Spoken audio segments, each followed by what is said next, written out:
All right, let's go across to Sourav Ganguly first up. Dada, 181 for 1 at the close of play on day one of this test match, and India go on to lose. Where did it all go wrong?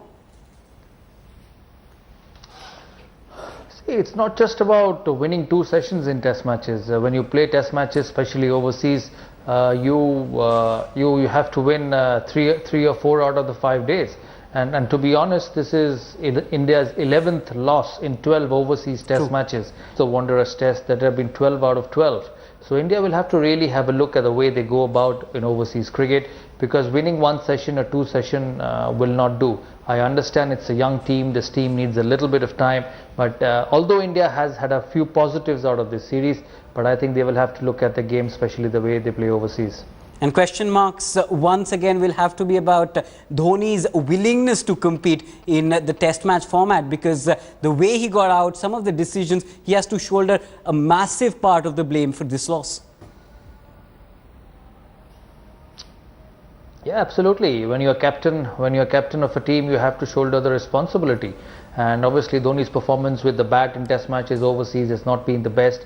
Once again in this series it has not been very good, and when you are a young team, you're the senior most member of the squad, you will have to lift yourself up, and it surprises me, to be honest, Dhoni's performance with the bat overseas, because he's got so much of talent. But as I said, talent alone does not take you anywhere. You have to stand up with performance. And when I look at his batting overseas in test matches, I feel it's soft. You know, he gives it away easily, which he doesn't do in one-day cricket, especially at home.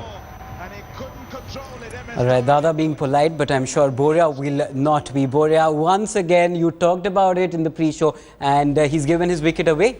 Absolutely, Siddharth. This is abominable. I mean, you know, it's a disappointment for his fans, for himself, for the Indian team, for all of us. I mean, and you have to ask this question: what is wrong with the man overseas in test match cricket? Is he not good enough? I mean, is there Riddhiman Saha sitting and cooling his heels just because Mahendra Singh Dhoni is captain? You've got to ask these big questions out of a superstar like Mahendra Singh Dhoni, because look, this selection committee makes this point that no one can take his place for granted. Does Mahendra Singh Dhoni's captaincy alone merit a place in this team in overseas conditions? Where is the performance to back it? And look, you've got to, as leader, lead from the front. Look at India's overseas, real wins.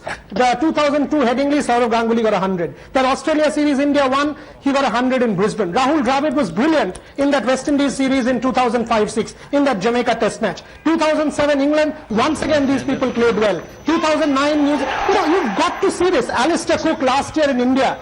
You've got to lead from the front. Mahendra Singh Dhoni himself, in the last series against Australia at home, in the Chennai test match with a 224, he set the tone. But when he plays overseas, this Mahendra Singh Dhoni is a shadow of his one-day or T20 self. And that baffles me. The way he gives it away... Boria, that's a fair point you raised, because we have some stats, some very interesting numbers. Let me interrupt you, I'm sorry, but let's look at those numbers, because those are very interesting numbers. His record, when India are fighting to save a test match in the 3rd or 4th innings, and let's take a look at it. On 13 occasions he's batted, with India trying to save a test match, and an average of 20. And that brings to question, is Dhoni not motivated enough? Because Dada says that he's good enough as a batsman. Boria points out that he's just not willing to go the extra distance that other captains are. What is wrong with Mahendra Singh Dhoni? Let's take a look at just the Durban test.